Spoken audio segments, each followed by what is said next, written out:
Here we are at one of my favorite places on earth, at MMRT. We're here as part of the Indimotard track day. I'm here on a very special motorcycle, the Aprilia RS457. I know I have already reviewed it on the road. We have already done a comparo. I've also ridden it at Kari Motor Speedway, but I've always wanted to ride it on a flowing track like MMRT. And to make things even more interesting, this is not a normal RS457. This is a fully loaded one. It gets a lot of accessories which Aprilia are selling in their endeavor to make this more engaging and hopefully also a better track tool. So first up, you get the taller windscreen, which should help you tuck better. You get fork sliders. You also get a quick shifter, which I'm very excited to see how it works and how smooth it is. And more importantly, you get the double sintered brake pads, which I'm really hoping solve the braking issues that we have faced previously on the Aprilia RS457. And you also get a USB-C socket. So that's the motorcycle for you. The track is ready and I cannot wait to kit up and see what this baby can do here at MMRT. So let's go find out.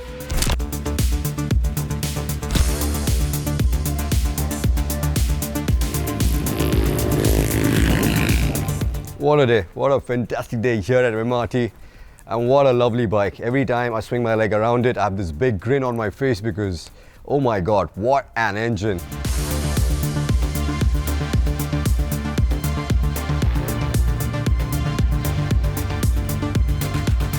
And here on the track, it stands out even more because you have a phenomenal top end, but also the torque. The torque makes your life so much easier. Even if you're not in the right gear, you're in a gear higher, you still have enough torque to pull through to get a really good drive and again, clock a really good lap timing.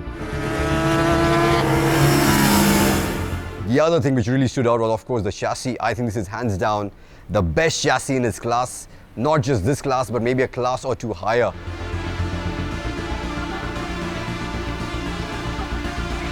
It's so communicative, gives you so much confidence, gives you all the feedback that you require to know how much grip that you have available at the front. The front end is lovely. And all the other things that we have added as well. So let's start with the taller windscreen. We are 5'11" and taller. I think that's a must because it allows you to properly tuck in. Luckily, you have a lot of room to move around, so you can scoot all the way back, get properly tucked in. That helps you in two ways. Firstly, reducing the drag, so you're getting better drive out of every corner, and also in the top speed, it helps you eke out a good 3 to 4 kilometers an hour before you're braking really hard into the next corner. Next is the quick shifter. I think it's gone a long way in making the RS457 even more engaging to ride, even more fun. And of course, on the track, it saves you those milliseconds which all add up to you recording a good lap time. The quick shifter, but I feel is a little bit old school in the sense it works best when the throttle is at 100%. You can shift flawlessly. But at partial opening, so there are a lot of sections here, when you're exiting C3 and you're going into the kink, when you want to short shift, that time when you're not 100% pinned, I felt it required a little more effort for the gears to shift. Well, the auto blip on the other hand worked really well, really helped you go down the gears hard, wasn't really an issue. Yeah, and just made the motorcycle a lot livelier and easier to ride fast here on the track. Then you also have the fork sliders. Luckily we didn't have to use it, we didn't have a crash, but it's good to know that you have some protection at the front which helps the motorcycle slide. Next, of course, you have the double sintered pads, and they had the same effect which I was worried about.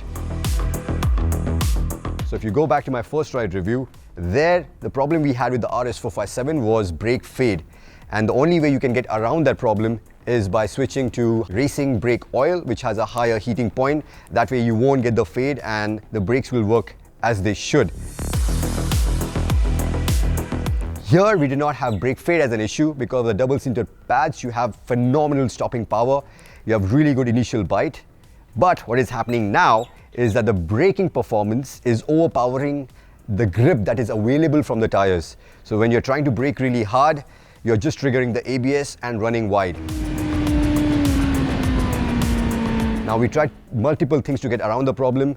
Luckily the brake lever is adjustable and I prefer the lever to be as close to me as possible so that I can modulate it better. But then it was just triggering the ABS, so I set it out as far out as possible. Then finally I switched to a single finger instead of 2 fingers, and then I had a little more control before the ABS triggered in. But then the one thing which I did which really gave me a lot more confidence was basically switching off the rear ABS, and that way I knew that even if I could not completely rely on the front, at least I had the rear to get the motorcycle to stop. So that helped me build up the confidence, but I think definitely for the track what you require is better tires. Now don't get me wrong, previous Eurogrip Pro Talks are really good tires. We really tested them on the road, and on the road they're fantastic. Really good grip for the dry, really good grip for the wet. But here on the track where you're pushing the motorcycle to its limits, you definitely need more grip, overall grip, so you can put all this braking power down, and also the edge gripper, because right now, especially in the lean, when you start getting on the gas, the rear starts moving around a lot. So I think with stickier tires, the RS457 will be a whole different animal altogether, because even right now on the track, at the pace that we are doing, I think we are just about scrubbing the surface of its true potential.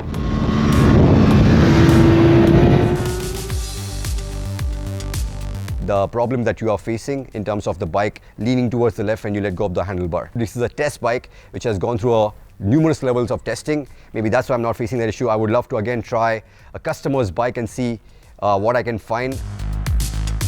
All the things that I've added to the machine definitely make it a lot more engaging to ride. Key accessories which help you turn your Aprilia RS457 into a proper track tool.